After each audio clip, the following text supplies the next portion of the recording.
Welcome to Train Tuesday. It's me, James, Howdy. and there's Janek. I'm back. This week. I told them all you were on assignment. Yeah, I was working on some Boston and Maine stuff, if you'd believe it. May or may not be 100% truthful about that. So, welcome to Train Tuesday. It is it sunny in California, Janek?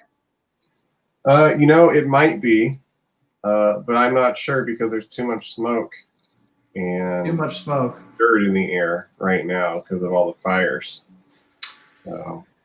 Something that's still looming over you, unfortunately. So hopefully, hopefully that starts to, go away. I know out here in the Central Plains state here, it's cold and rainy. So if there's a way we can send the rain to you guys, we'll will it out there.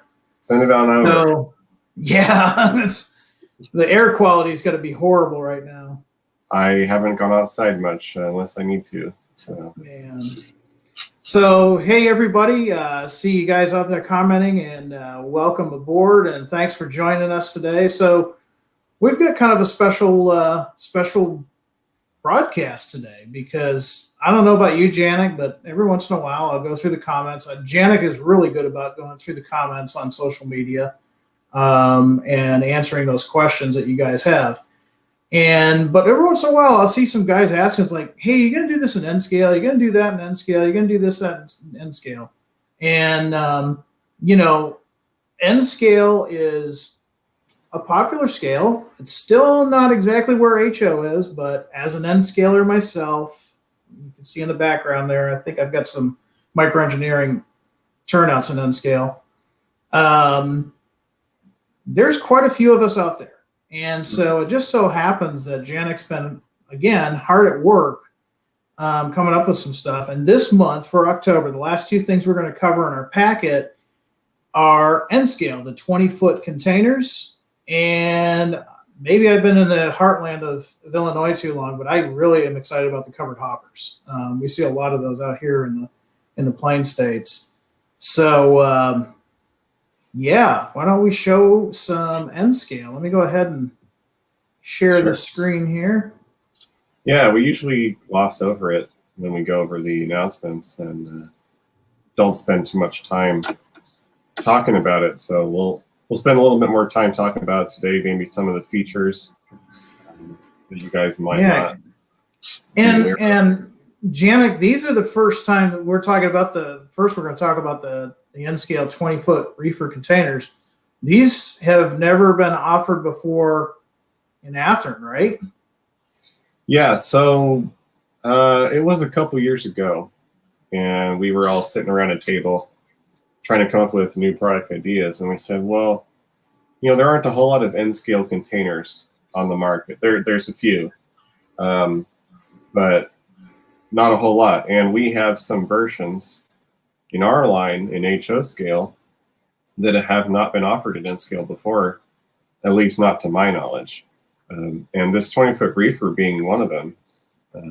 So we decided to just reproduce every HO scale container that we had also in N scale. And, because why not? We have an N scale Husky stat car that can carry containers. Maybe someday we'll do some N scale chassis and yard tractors to go with it.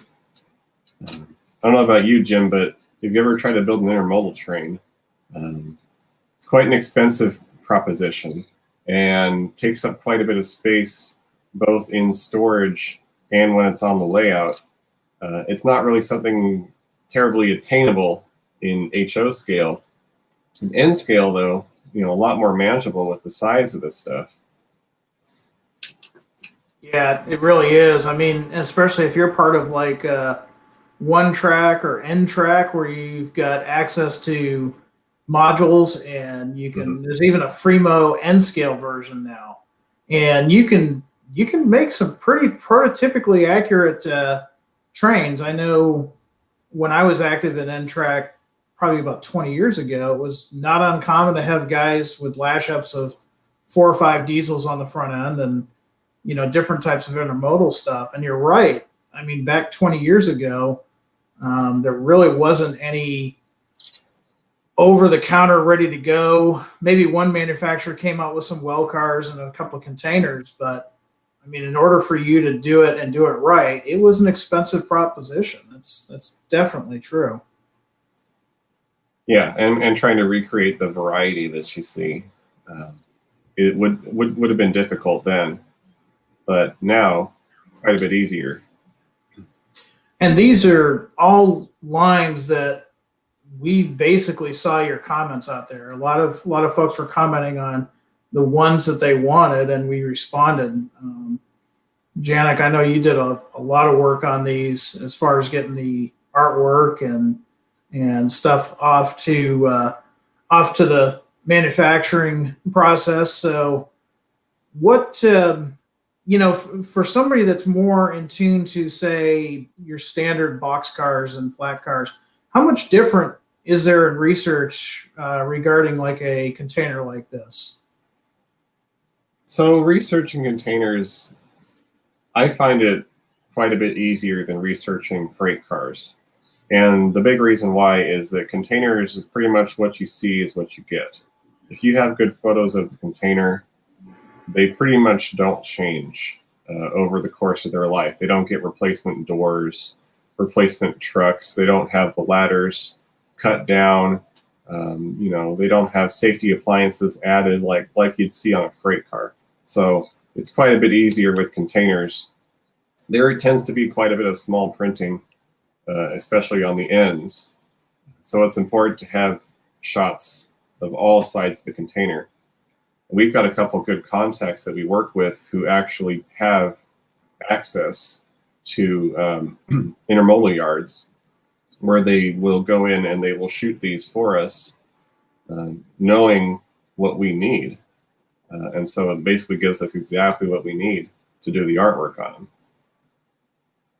That's cool. So it's like anything. I mean, it's going to have its benefits. And in some cases, I mean, the containers, at least in the last 20 years, they've all but, not completely, but all but replaced, say, the boxcar and things of that nature. They're so, much easier to transport, to go from ship to train to truck. It's so much easier than the old days. Very cool. So yeah, this is something that if you're an N scale guy that models modern day here and now, and you're either in an N-track club or a Fremo N-scale club, or you have a layout. I mean, that's another advantage of N-scale.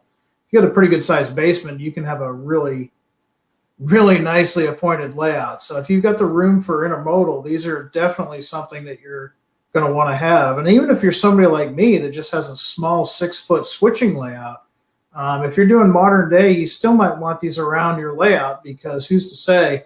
I mean, we see containers everywhere every day anymore. They're pretty much everywhere you can think of. So, and these were saying, I think you said, but bears repeating, they come in a 3-pack, so it's a lot easier to build up a train rather quickly. Yes. And very nice. Yeah, and just a couple notes about the reefer container specifically. The 20-foot reefer obviously is for carrying commodities that require controlled temperatures, but you also see 40-foot reefers out there. The 20-foot reefer is for heavier items. It actually has a higher maximum weight capacity than the 40-footer because it's shorter, so it can hold more for being the same weight. So it's ideal for smaller, heavier shipments of refrigerated products, and you see them out there. Usually they're carried on the bottom deck of the well cars because they are so dang heavy. You see them out there on a container chassis sometimes. And like you said, that even if you don't have an intermodal yard on your layout, you can still have these out on the road being transported, or you can have a couple through cars, intermodal cars. Yeah, definitely. I'm seeing some good comments on this. I've also seen a couple of comments, and don't worry, guys. We are featuring a lot of N scale today, but when it comes time for Q&A, we'll we'll talk about all scales, Yes. HO and N. So definitely Good point. don't tune out. We've got some other things that we can talk about as well. So yeah, these are something that the intermodal guys have been looking for, and I think pretty much in N scale. I mean, you see a lot of the traditional transition era. We saw some good 60s, 70s stuff. Now we're starting to see more and more modern, which is kind of nice. And these are going to fit really well for the guy that's doing, modern day stuff. So Yeah. very cool. Well, let's see. I'm going to move on to our next one here. All right. And, like I said, I've been in Illinois now for a little over 22 years. And so I guess I kind of like grain cars. I guess it's because I've been out here for so long. So let me bring up our next item here to see. Grain cars are like the intermodal cars of Illinois, right? Pretty much, yeah, they pretty much are. Here we go. Scroll down a little bit so we can see our different roads. Cool. So these are. Go ahead, Janek. Sorry. No, I was going to say the 4427 it doesn't look like a very interesting car at a glance. It kind of looks like your stereotypical covered hopper, but it's kind of interesting because it was one of the first sort of big 3-bay covered hoppers that you started to see in the 1960s as railroads were trying to increase the size of the cars to increase how much they could carry in a car. Started off with some pretty small 2-bay covered hoppers, and then they went to some short 3-bay covered hoppers, and then started to see the taller, longer cars. So it's really kind of a transitional car from those smaller cars to those really big cars that you see these days. Yeah, last week we were talking about the 40-foot box cars that were used for grain, and again, some folks, some of us younger guys have always known about covered hoppers, but in the old days they would actually retrofit 40-foot box cars and use them for grain. So these would come probably mid 60s, Janek? Yes. I think these were built, probably most of them were built in 67, 68. Yeah, I mean, going through the and again, I mean, that's a great range. I mean, I myself, in N scale, I model 1970s. The BN Cascade Green one, just a little bit too new. That's more of like a 75 to 80s, with the markings on it. And then you got right next to it what I would consider modern for what I do, BNSF 2000s. I mean, you still see these out here on the Transcon every now and then. The Chicago Northwestern is pretty much on the as delivered paint scheme of 67. And so you've got a really good range of eras. If you're modeling anything from the 1960s to, modern day, you've got some options here. And the nice thing is, like always, they're available as singles. We've got different road numbers for the singles. We also have them in packs of 3. So out here, you definitely see the grain trains. You can make a grain train pretty fast with these. Yeah, you get 6 different road numbers. So let's say you're doing a BNSF train. Sorry, guys. You could get the 6 BNSFs, and you could throw in some Santa Fe and Burlington Northern, because they would still have those running around, at least in the early part. And you have a nice looking train. Yeah, I mean, and speaking of nice looking, I mean, one of the things that even myself forget is just how far we have come in N scale. Let me go ahead and minimize this here real quick.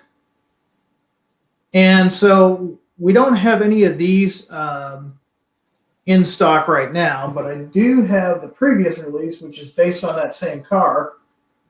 And oh Yeah, these, I looked them up today. These are already sold out. We got them in stock. So unless you pre-ordered them last year, the chances you getting these Montana Rail Link ones, including myself, are pretty slim to none.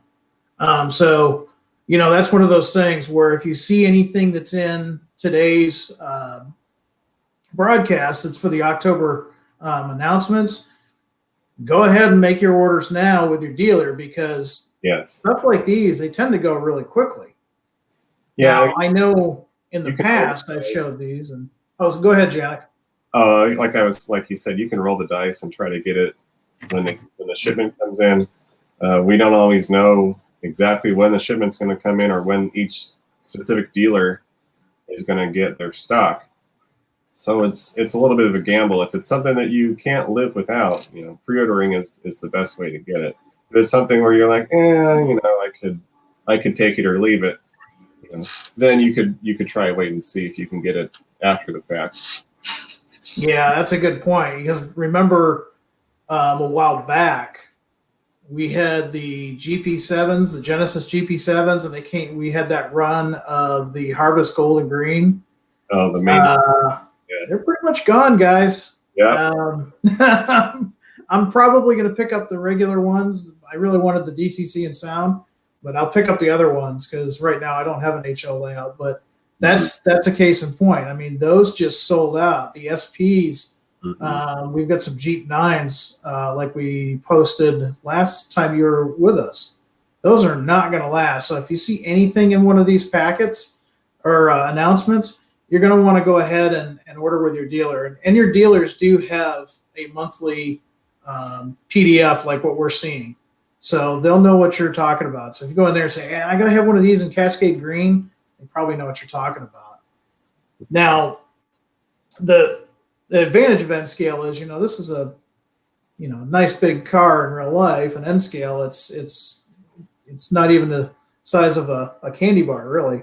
Which for me to show you this, unless you've seen one before, you don't know what there is. So fortunately, before we came on, I took some detailed pictures. I just want to share those with you so you guys see the amount of work that goes into one of these. Okay, sure. Let's see. So here's that same car. And it's a little bit easier to see when you're up close and personal with it. But just take a good look at this. I mean, we've got metal roof walks here. That's all metal etched. Mm-hmm. And if you look real carefully, I mean, the grabs are in there. When I got into N scale back in '89, this was unheard of. You did not see this kind of stuff. In fact, some of this stuff you didn't even see in HO scale. Yeah. It's really come a long way. Now I'll scan onto some of the next pictures and you can see more detail. And so here's the one end. And you can see, look at that nice metal etch detail. You've got all the detail to the covered doors here. You've got body mounted coupler. In the old days we had what they called a Talgo coupler, which in HO scale, that was pretty much gone by the 70s, early 80s. N scale guys had to hold on to that for a little bit longer. Yeah, you guys did a much better look. Let's go to the next one. I mean, look at the brake wheel detail. Look at how nicely that looks. All the work. I'm sorry, what was that, Janet? Yeah, this car, I mean, it's only like a little over an inch tall probably, and you're just looking at this here and it's got all this really nice detail. I mean, look how crisp the logo is. You can see the lube plate here, the discharge. I mean, it's all really well done. And again, this is N scale. You've got details that weren't even available for something like this in HO not that long ago, and now we've got them in N scale. Here's something that I get a lot of comments and questions online when I post some social media, some new N scale that's in stock, body mounted couplers. And again, for all you HO guys out there, you're like, well, what's the big deal? Body mounted couplers, that's something that's been around for ever in HO. And you're absolutely right. In HO, it has been around for quite a few years. Yeah. N scale, on the other hand, it kind of to make a long story short, N scale was pretty much in the old days more of a what you would call an exhibition scale, not an operating scale. It was great for taking to shows and running on N track and showing crowds the possibilities of model railroading. And guys that had home layouts, they pretty much kept their layout as a more of an exhibition style layout. Really well, you can really take advantage of the scenery in N scale. But recently, and I'd say probably in the last 10 to 15 years, guys have learned that, man, you can do some operations with N scale as well, because the locomotives from all the manufacturers have gotten that much better. And of course with DCC, that makes things simpler. But they realize that when you're pushing these cars into spurs and industry yards and things of that nature with the Talgo trucks and couplers, they didn't really do too well. No. So Athearn was actually one of the first ones in N scale to come up with the body mounted couplers like this that you see here. And yeah, it's not just this car, it is every N scale freight car, and there might be one or two exceptions, but every normal sized HO scale freight car that we have has been converted to body mount couplers. Yeah, it's so much better. And of course, look at the truck detail. You've got great truck detail on this size. And then something else you've got that a lot of guys in the old days, you remember how people always said in the good old days? I don't know. Sometimes in modeling, it was the bad old days. It wasn't always good. Yeah, it was old. Yeah. I don't know how many cars I would get, years ago, and I'd buy metal wheel sets from different manufacturers. And you don't have to do that anymore. This has got metal wheel sets, and it'll run on all of the nice fine code track. It'll run on code 55, no issues. I mean, you don't have the deep pizza cutter wheels like we had in the past. And these run great. I've used these on Cato track, the Unitrack. I've run them on Atlas code 55, microengineering code 55, and they're flawless. They just run great. Yeah, they added those metal wheels added a little bit of weight down low, which helps with the center of gravity. They roll better, and they keep the track cleaner too. Yeah, that's a good point. And it's for a lot of the HO guys out there. They're like, yeah, we've had this for years. N scale, this was a big deal, and again, it goes back to technology. I mean, N scale has become more and more of an operation scale. I myself do operations in N scale, and a lot of guys are doing that in N scale now. It's not just for the HO and the 2-rail O. Yeah. And when you have features like this on your freight car, that definitely helps. Now, another thing too is it's kind of a cost savings if you think about it, because again, in the bad old days, you would get a certain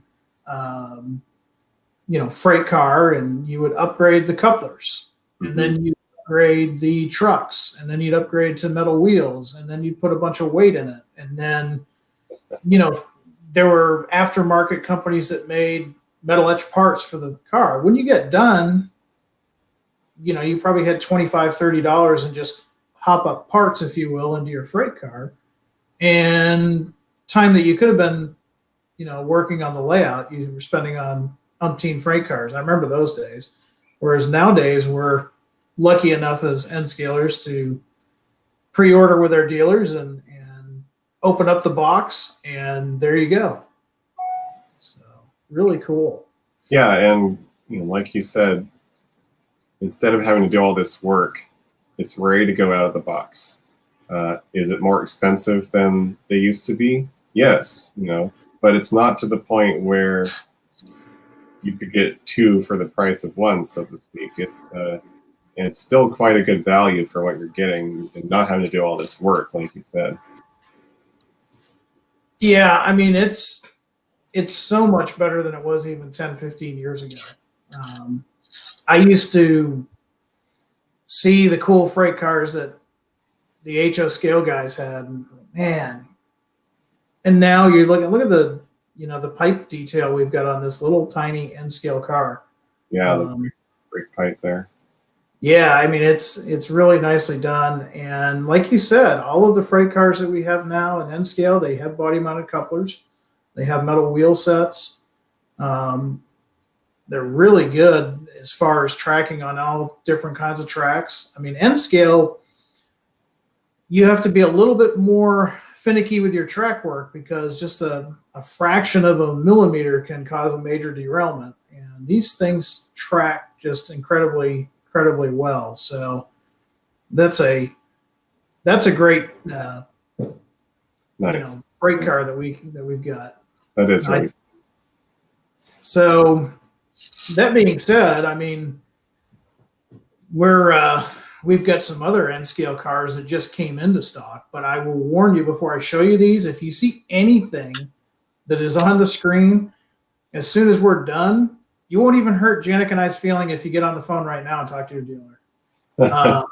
Go ahead and order, because like those Montana Rail Links, like that hopper car I showed you, they are completely sold out. They did not last long. So let's see what we've got in the goodie bag. We don't have any more hoppers, but I know we've got some box cars and a tank car. Oh, here we go. So we got some Pullman standard box cars. All right. And this one is, let me add it to the stream so you guys can see it.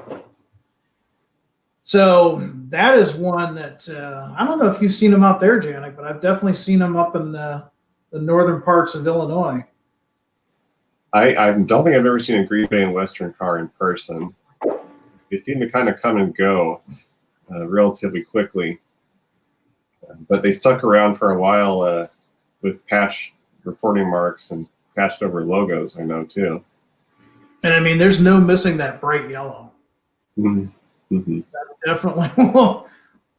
That will definitely stand out. Great looking car, representative of the early 1980s. You've got your lube plates on there and such. And, something else that I failed to mention earlier too is take a look at how the car sits. Now, another plague in N scale for years, and this went back to the Talgo trucks, is the box cars and a lot of other cars sat up too high. And it kind of gave a toy train feeling. Look at how nice that sits. It's exactly like the prototype. It sits nice and low. It's a low slung car body. And I'm also amazed too, as somebody that used to do a lot of custom painting, how legible all of the writing is on these. It's just amazing. Yeah, you definitely got to break out the magnifying glass for that one, but it is reading. So the next one that we've got, and once again, this one is in stock. You can talk to your dealer. You can go to our website, athearn.com, and you can basically search N scale by doing an advanced search of what's in stock. Okay. This one's kind of cool. I have not seen one of these before. I've heard of them. I've not seen them, but this is about the same era. You're looking at about a 1980 vintage Pullman standard, St. Mary's Railroad. How about you, Janek? Are you familiar with that road? Not terribly, although I was reading an issue of Trains magazine in 1995. Don't ask me why I remember this, because I thought it was cool. They were tracking a Union Pacific freight train on its path from, where was it? Council Bluffs to North Platte was the train. And they had a spread of like 3 pages where they actually listed every single car in the train, what the car was carrying, and where the car was going. And they had one of these white St. Mary's cars in there carrying cereal. And I thought that was interesting. Yeah, that is pretty interesting. That'd be an interesting article to read again. Yeah.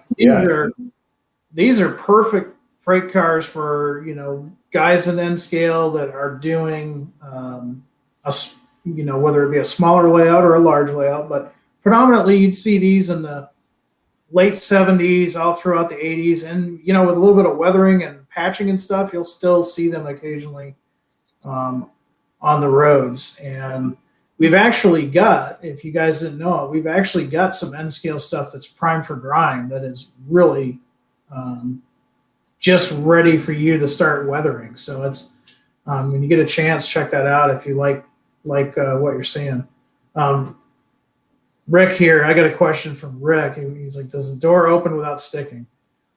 Rick, actually, the doors don't open. And Janek, I remember you and I talking about this a while ago. There's correct me if I'm wrong, but there's an engineering reason why we don't do that anymore, and it has something to do with the scale fidelity of the boxcar. Is that right? Well, we had those opening doors on those blue box cars, the giant door claws at the bottom. I remember, and that just wasn't very attractive. It didn't look anything like the real cars do.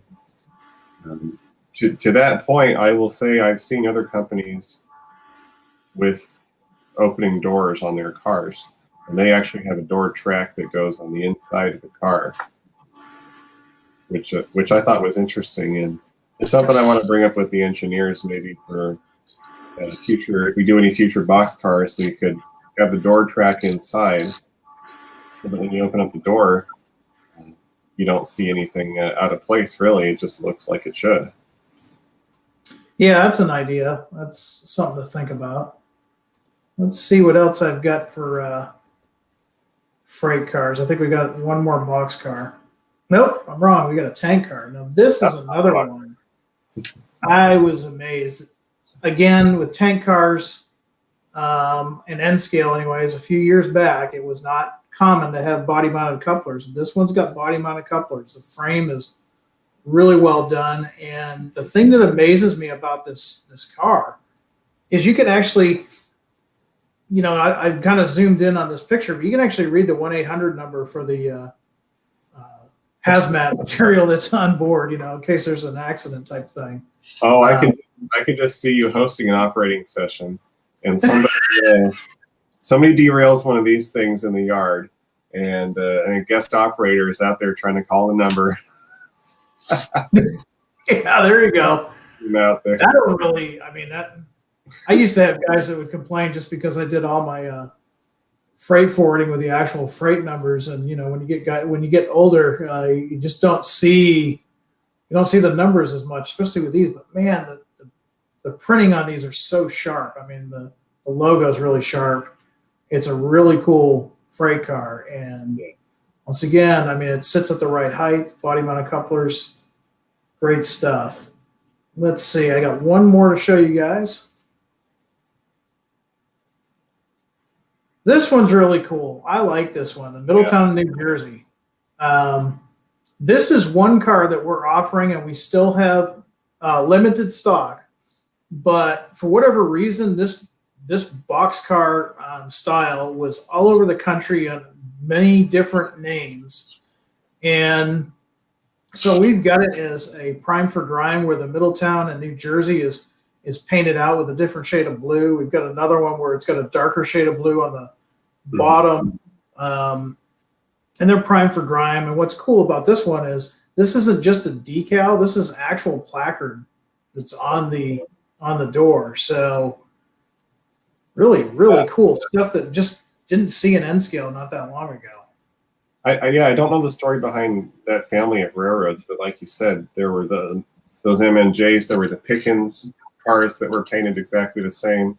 Right. St. Lawrence cars were painted exactly the same. It was the whole family with that same logo and the same style of decoration. So pretty interesting group. Christian Brown, he just commented, I won't put it up because it's a rather long text, but he's absolutely right. A lot of these were part of the per diem program. And the nice thing about it is, as far as a modeling aspect, the nice thing about the per diem was we had a lot of colorful freight cars in the 70s because of it. Railbox was certainly one of the ones that comes to mind, and there were plenty of other ones. So look up per diem at some point, especially if you're a fan of the 1970s like I am. Per diem box cars were a big deal until about 1980, and then the program was canceled. Mm-hmm. But yeah, I mean, these are, it makes me feel good to be an N scaler, Janek. I don't know. Do I still want to go to the dark side? No, you should probably just stick with what you're best at. There's nothing wrong. I don't know. The problem with HO is you can see the details that you wouldn't see in N scale. So HO still has a slight advantage. You're going to have just absolutely stellar prototype specific detail parts and everything else. So one of the biggest problems as an N scaler I've had is physics. And, HO's got just a little bit more mass that you can not have to worry about the dirty track quite as much. N scale, not so much. So, like I said, those cars are in stock at the Athearn warehouse and probably on your dealer shelves. So if you're an N scaler and any of those look like something you want to put into your layout, talk to your dealer today and get those ordered. Likewise, if you're planning ahead, and I know a lot of us N scale guys are in N track or T track or Fremo N, next year at this time we might be getting ready for shows again, and so you're going to want to stock up. So go ahead and put in an order for either the covered hoppers or the 20-foot containers, or if you're doing something a little bit more modern, you can do them all at the same time. So yeah, definitely cool. So Janek, we're at the part of the program where what are we working on? I mean, I'm pretty sure we do this as a hobby too. I mean, have you been working on anything lately? Well, Jim, like we were talking about, I was out at the train club over the weekend, and we had a lot of really neat trains running there with some cool Athearn stuff. Took some great videos, and just didn't have it ready in time to share on the show today. So I dropped the ball on that one, but hopefully we'll have it ready for next week, where you guys can take a look at that. The club is it's called the California Southern, and it's in Norwalk. And that's the club I'm a member of. That's cool. I mean, you bring up you kind of jog my memory there with everything going on in the world right now. There's a lot of folks that are doing virtual operations using the JRMI and things of that nature. And, if that's something that you guys out there watching this are more interested in seeing, it's definitely something that we can talk about in the future. I've been kind of hanging a carrot out there. There is an HO layout that's in process right now. We'll see more of it in 2021. That's going to be for Athearn, and that'll be something that you guys can follow along and talk about. The club thing kind of took a hit. A lot of us that are members of clubs, with us not going to shows and having meetings and stuff, a lot of us have kind of had to change our way of doing things and doing more of a virtual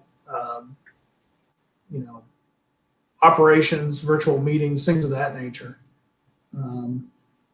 In fact, something else too that's now going to come up. We're looking probably in November and again January. Is there's going to start being virtual train shows. So keep posted on Athearn through our social media. We'll be talking more about that, but there's going to be virtual train shows. So don't think that you're going to miss out on anything like that. And speaking of videos, what was that video that started the show? Did you see that, Janek? Well, that wasn't N scale. That's the first thing I know. It wasn't N scale, but it just kind of came up. I don't know if anybody out there saw that, but we went to start the show and we saw the Athearn logo, and then, okay, that's kind of cool. And then we saw something, and I'm not quite sure what that was. I saw some paint schemes there that I wasn't used to seeing on newer. Yeah, there was some paint schemes. And hold on, hold on a second. Let me check something here real quick. Sure.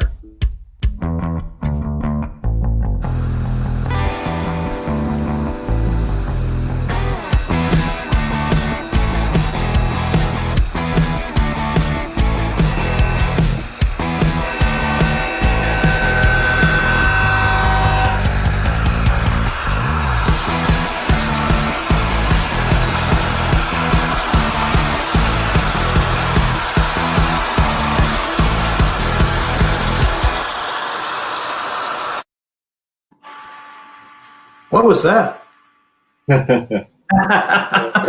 So Looks like a BNSF alternate future situation there, if you ask me.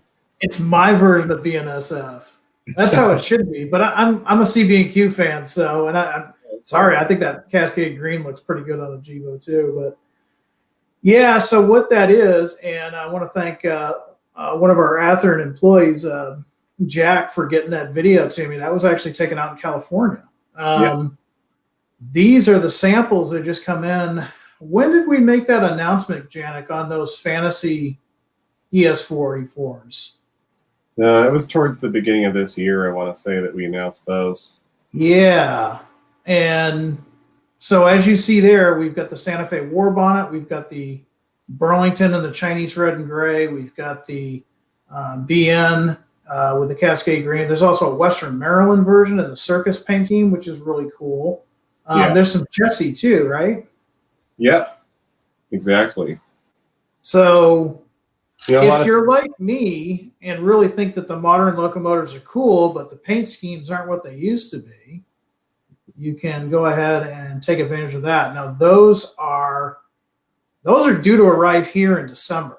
So take a look and watch social media. If you did not pre-order any of those, keep an eye out on social media. We'll let you know when they're in stock because, man, if you're doing BNSF, you're going to want to get one of those heritage locomotives. Or if you like CSX, but you think it'd be kind of cool to have a Western Maryland heritage unit in your universe, you're going to want to get one of those. So, definitely act now. Talk to your dealer about them if you missed out on those back when we talked about them earlier in the year. And because once they get in stock, I don't think they're going to last. I think the CB&Q ones will go first, but that's just me. What do you think, Janek? What do you think is the best one out of that?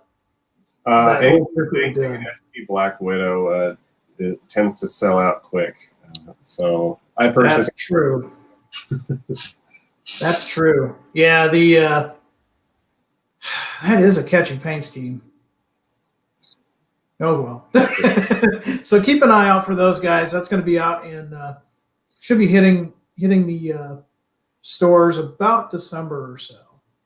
And with that, I think it's I haven't really been working on much. I've got some stuff I'm working on behind the scenes.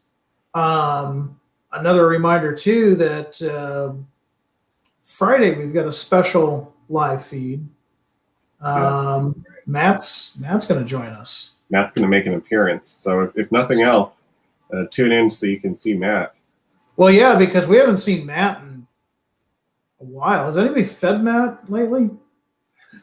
Well, he can be a bit reclusive when he's working on a project, but he really does some great stuff. If you've seen any of the recent locomotives that we've turned out, man, it's just the level of detail is off the charts. And this one that we're going to be talking about is no exception to that. Yeah, I mean, now this is going to be an HO release. I think you guys are going to really like this. I'm pretty excited about it. Janek is really excited about it. So tune in Friday, 3:30 Central Standard Time. And we're going to have a special guest. And it's going to be a lot of fun. You're going to want to get your pre-orders in. So Friday's going to be a busy day. Set some time aside for that. As far as what else I'm working on, Janek, I'm kind of like you right now. Everything's kind of behind the scenes. But soon we'll have some neat stuff. So with that, I'm going to check the rail cam and get ready for some Q&A. You ready for some Q&A there, Janek? I think so. Let's see if we can get – where are we at today? In Fast and Furious, as usual. I was at Horseshoe Curve, but the camera has been stuck on a building. It hasn't really been doing much. So let me see if I can find some interesting stuff in the yard. Okay.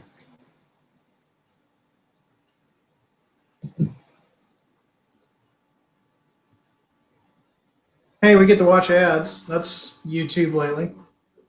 I don't know what it is. There seems to be more ads than there used to be. just overnight. Yeah, I think they've learned that a lot of us are more entertained with YouTube than anything else. Ooh, I'm going to show you something that you guys may or may not like. I don't mind it when I'm back east and I have a snowmobile, but Janek, I don't know if you like this stuff at all, but Never heard of it. No?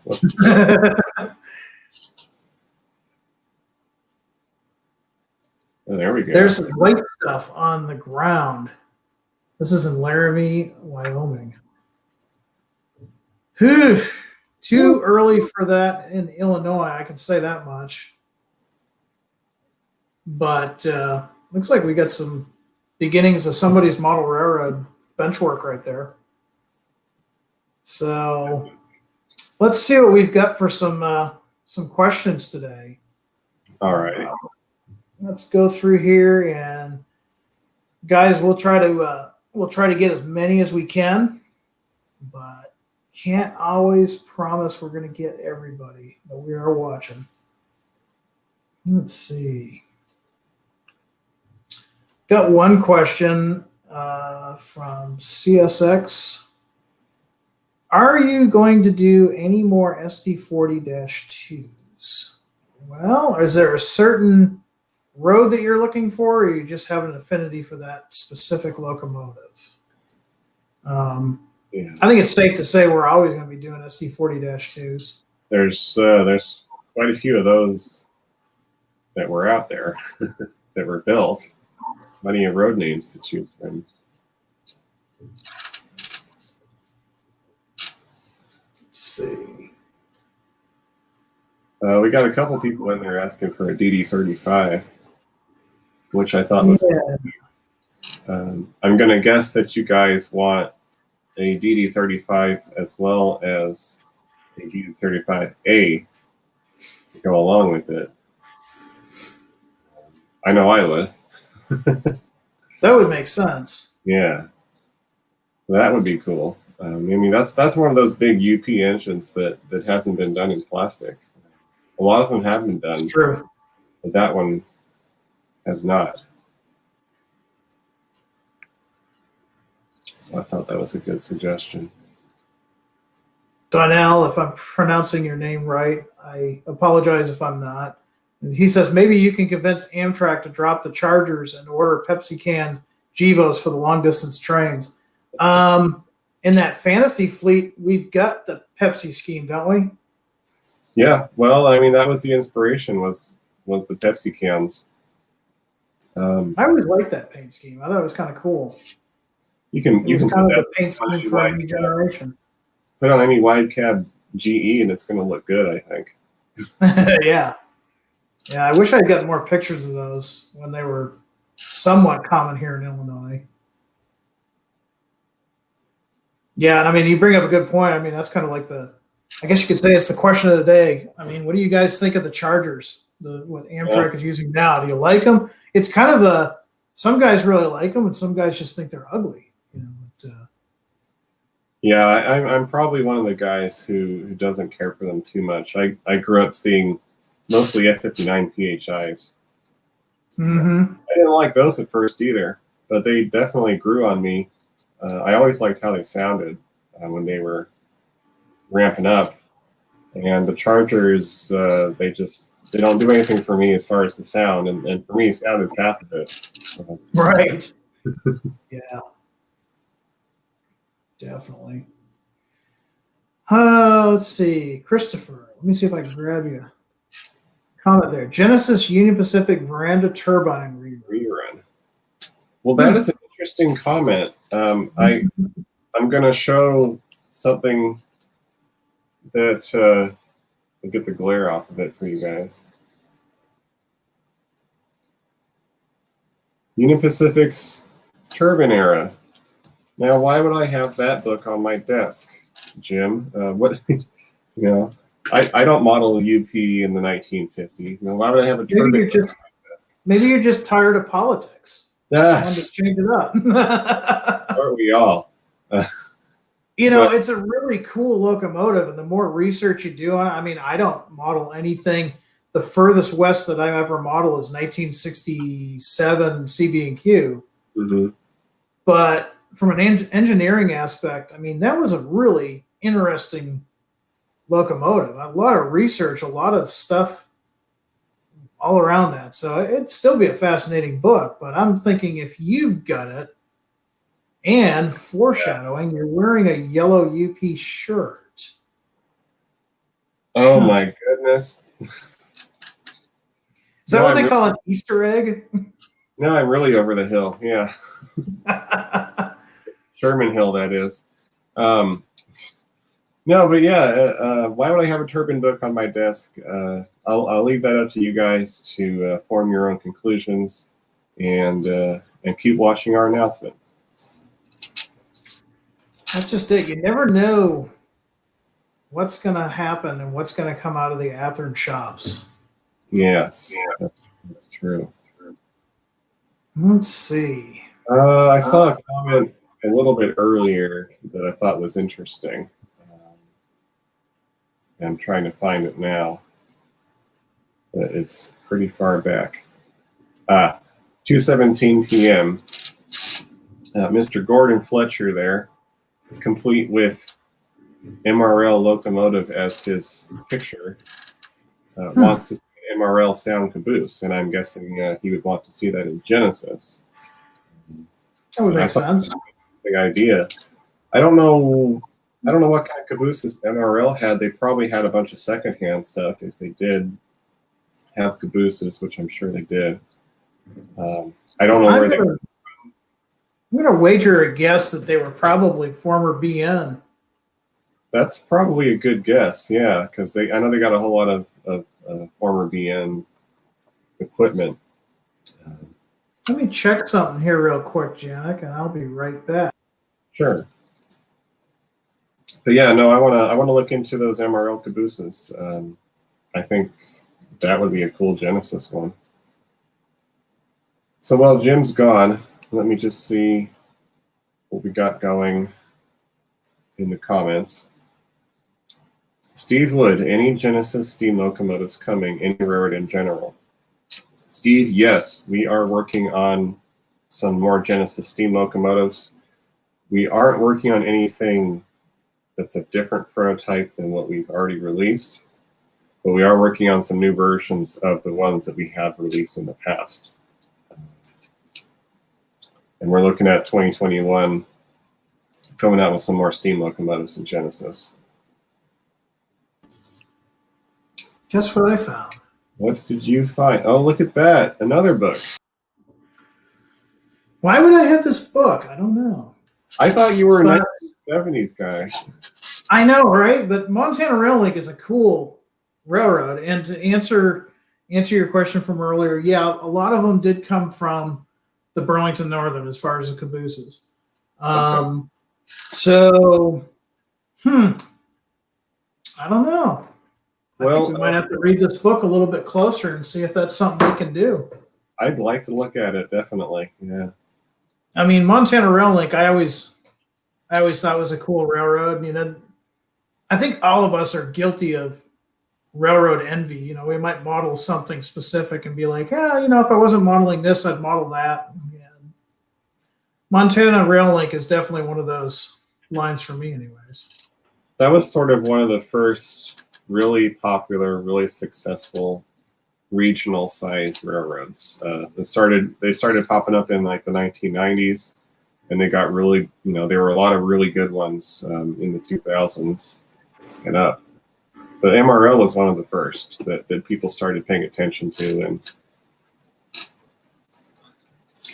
And definitely one that you don't see modeled as much as one might think. yes. But, still a popular railroad with modelers. Here's a good question from Andrew. Can we expect big modern power like EMD SD90, 43 Mac, or an AC 6000?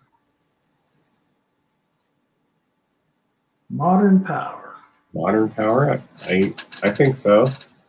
That's what I would I think Andrew, go ahead, Janet. Oh no, that's what I would expect to see. I think Andrew should definitely tune in on Friday. Definitely on the modern power part. Austin Sassy, I'm sure I'm saying that wrong, Austin. I apologize. Austin S. Wants an update on the PRLX 75Ms. Austin, the website is probably the best source of information, and it looks like that's what you're looking at. I haven't heard anything on my end, but I know that things get moved around, especially towards the end of the year when we're trying to get shipments in for the close of the year. I know that's when a lot of things could get moved around. So it's possible that those did get moved. But like I said, haven't heard anything on my end specifically, but I will ask the question. Great question. Yeah. Got a question/comment from Daniel. He's looking for Genesis 2.0 ST40A. Now, this is where he got me. IC, ICG, Death Star, Sioux Line, CP Rail, Helm, Leasing, Prime for Grime. Wow, man, that's for an ST40A. I mean, you don't think of it as having that many versions. You're like, oh yeah, it's Illinois Central, big deal. But yeah. I mean, there's quite a few different paint schemes that would catch my interest. Yeah, he had me at IC. I mean, that another one of those roads, and of course it's local for me. I live by a former IC line. Okay. IC, the Death Star. I'm not as big of a fan as the Death Star. I was more of the orange and white, orange and gray era. But the Death Star still, I mean, when they were clean, they were cool. They were very cool. Very sharp looking. Sure. Let's see. Yeah, we definitely get requests for the SD40 and a lot of the straight GP40, GP38s, and Genesis. And we see your comments. There's one. Clone Matt, I think we'd be all set. There's one from Asher Midgley. He wants to see a KCS 4006 and an HO scale 85-foot flat car with military loads. Well, one of those two things is something that we already have in our line. We just have to paint it differently. So I would say next time we do SD70 Aces, I'd like to see 4006. I'd like to see I forget the other one that KCS did, the Honoring Our Veterans unit. Oh yeah. I'd like to see that one. I'd like to see some more UP Heritage units because some of them have been repainted now from when they were first painted, and they do have some differences.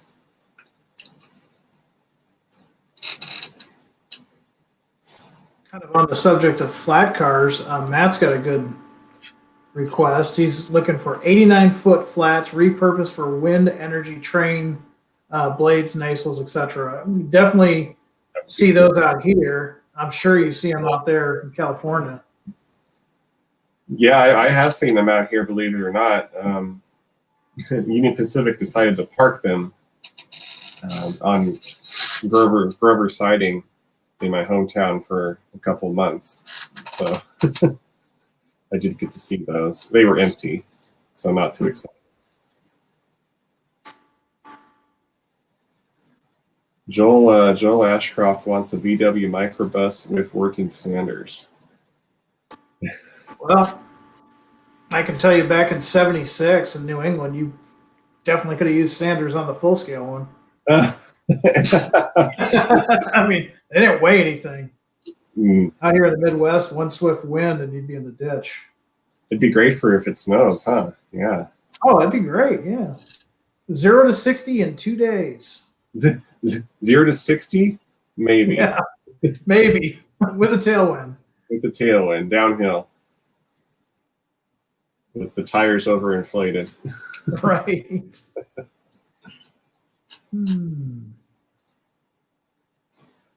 What else we got? Ricardo Hernandez is wanting the GP40-2, the new colors Ferromex, gray, blue, or gray and red.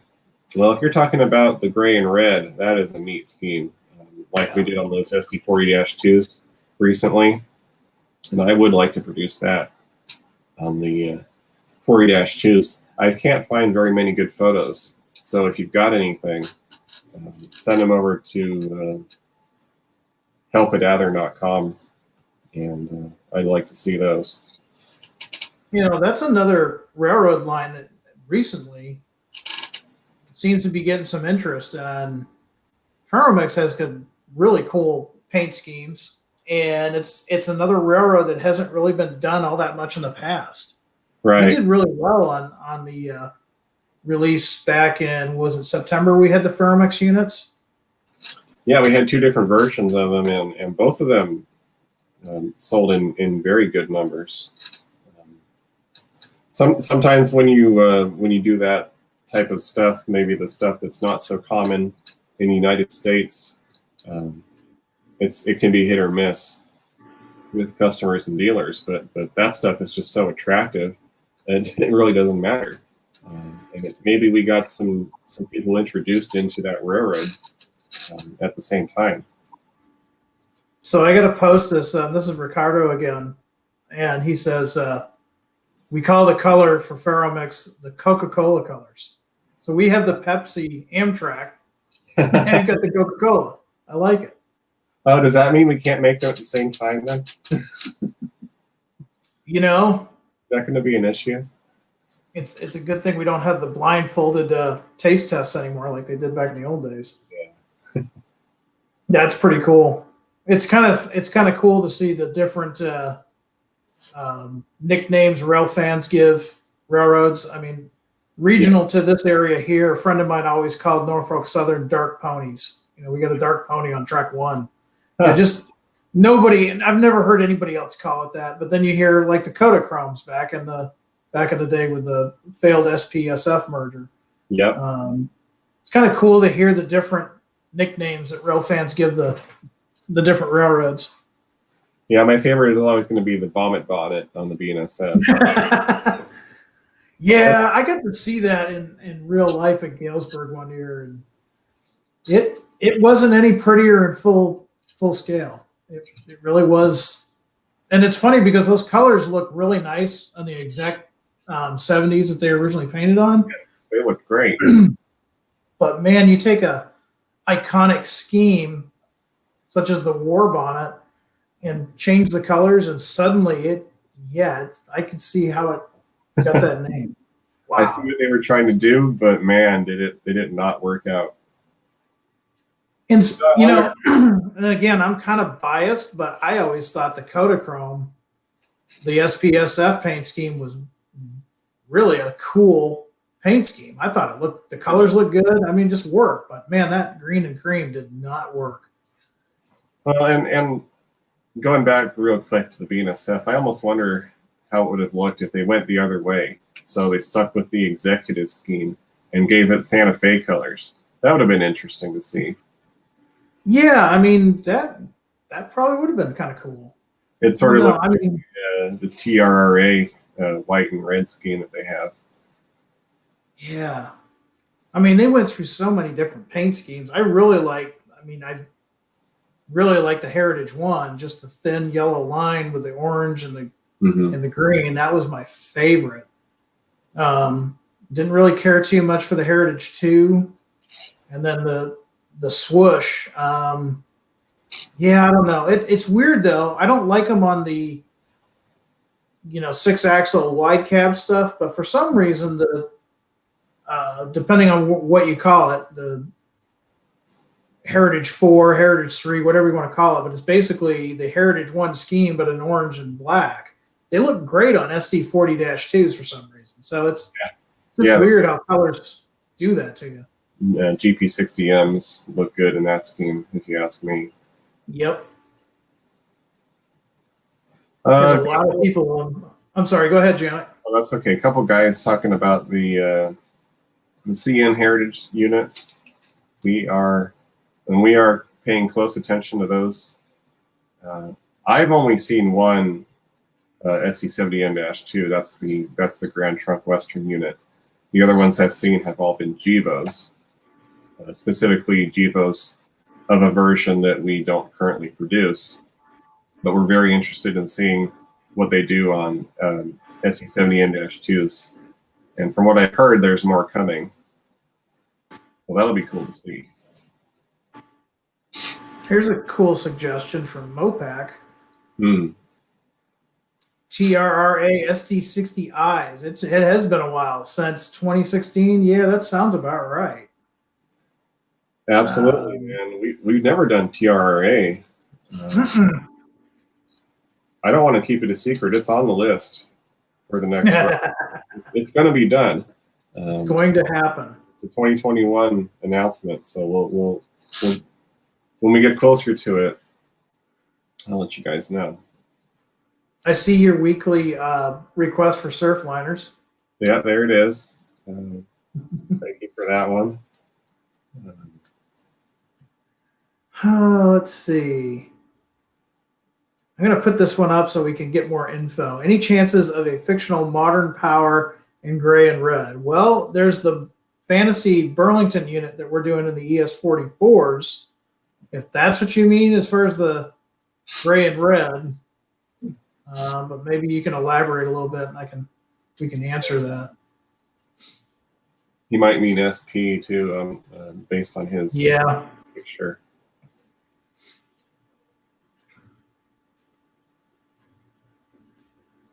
What else? Getting a lot of requests for ICG stuff, which that's always. I know it. I know we did those 38-2s. Mm-hmm. It was a very well received announcement. But there's still some more stuff that I'd like to see us do for ICG. Kevin's cold. Athearn jackets. I guess the snow is getting to Kevin. Athearn jackets. Man, there's times that we do trade shows that they come in handy. I don't know. We'll think about it. But we tune in on Friday because there's going to be a couple of different things that you may be interested in.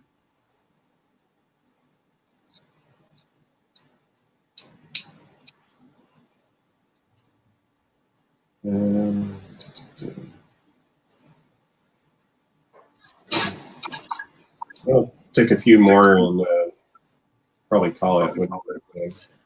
Yeah, we'll take a couple of more, and there's some guys that have just shown up or came to the tail end.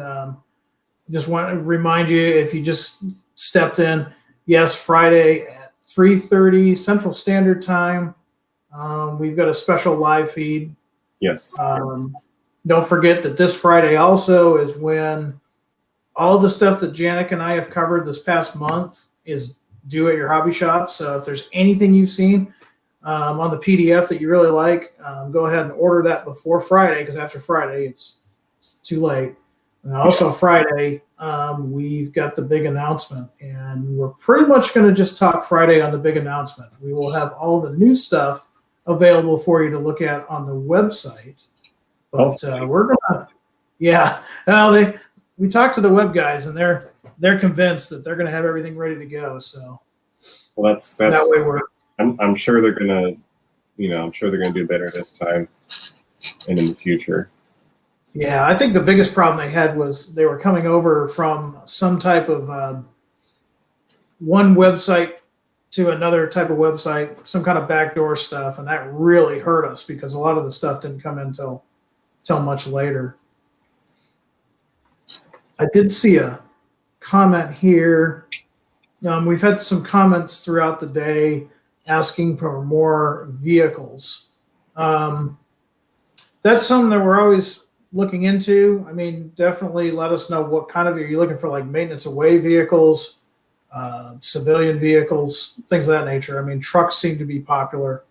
Mm-hmm. I'd really like to see us make some modern semi-tractor trailer cabs to go with our trailers. You see a lot of those Volvos out there. You see a lot of Freightliners, Kenworth, International, Mack. It comes down to licensing what we can get. So, yeah, I mean the Volvo VN 780s, which are at one time were like the modern trucks. They've been out for quite a while now, but you see a lot of those out here on the highways, and like you said, the Freightliners and yeah, definitely. hey, look at this. Hey, they missed it. They were too busy looking down there. Yeah, they were zooming in and out. I'm not sure what, but got some little bit of everything on this train. So yeah, like Jim said, tune in on Friday. There is going to be a special edition show. There is going to be a live announcement. The show is going to be focused on this new Genesis 2.0 locomotive. And we're going to talk all about it. Matt's going to be here. I might sit that one out because honestly, Matt's the expert on that one. Matt is definitely the expert on those. That is he knows more than Jim and I ever will about it. Pretty much, yeah. I mean, the guy's pretty much just a walking encyclopedia of all things locomotive. We don't have trivia night at Athearn because every time it comes to locomotives and freight cars, he wins. Will there be nachos? Man, nachos. If you bring them, yeah, definitely. Bring enough to share. Yeah, exactly. Well, we'll take one more, and then we'll let you guys get back to your modeling. And by about then, that mixed freight should be just about done going through. So sure. Let's see what we've got. Who's going to get the last question/comment in?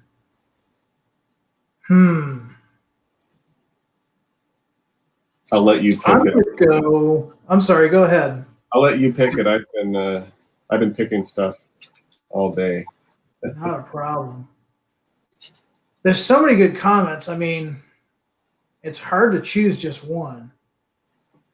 Yeah, it is. I'm going to go with Zachary, I think. He's got this for a question. When are the SD70 Ace Heritage units announcement coming? Well, Heritage units. That's that's an interesting question because when you say SD70 Ace Heritage units, are you talking about Norfolk Southern? Are you talking about Union Pacific? Are you talking about Indian National? Am I missing something? Maybe he's thinking about the purchase of Pan Am by Vermont Rail, and they're going to do SD70 Ace Heritage units in Maine Central, Boston, and Maine. Yeah, that's probably what he's talking about. Can you imagine Harvest Green and Gold SD70 Ace? That would be cool, man. That would be cool. The Boston and Maine blue, but maybe not so much, even though I modeled the blue, but maybe in the maroon and gold Minuteman, that'd look kind of cool. Oh, yeah. That would be cool. Or McGinnis. I've always kind of liked that McGinnis scheme. Yeah, I have too. There's a short line in Massachusetts that I think it's Mass Central that uses the McGinnis scheme. And it's kind of it's a product of its generation, just like the New Haven. For sure. They were both McGinnis paint schemes, and definitely a cool setup. Well, anyway, getting back to that specific question, we have a run at SD70 Aces scheduled for announcement in 2021. We have heritage units included on that particular announcement. And I think that's all that I want to say right now. But I think that we'll give more hints as we get further towards that one. Definitely. One question that I saw that's coming up, Lucas is asking, about parts. Now, a couple of weeks ago, we did talk about the Athearn website. You can go through the website and look up a lot of parts for the locomotives and things of that nature. Are there any other avenues folks like Lucas can go, Janek, to get specific parts for maybe some of the older kits, maybe even some of the older blue box kits? Do we still have parts for those?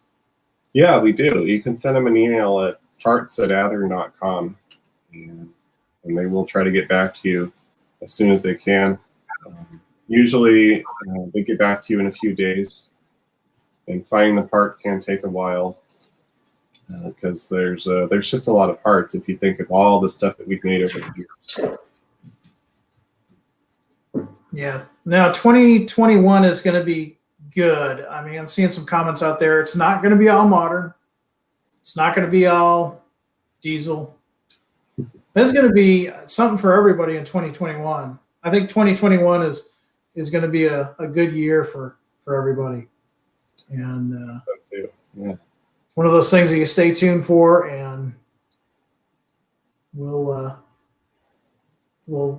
see what we've got going on for you guys. It's hard to keep up with you guys because it's so many good suggestions that we get from everybody.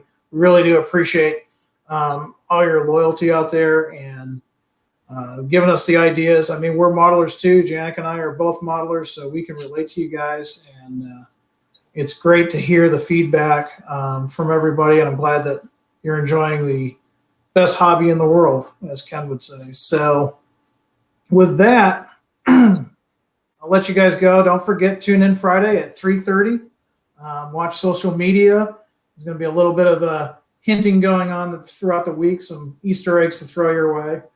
And we will be in touch next time. And for the month of November, we've got some other special guests and things for you to look forward to. Until then, I want everybody out there to enjoy the hobby. Have a great week. Be smart. Be healthy. Be safe. From Illinois, high greens, everybody. Have a great day. See y'all next time.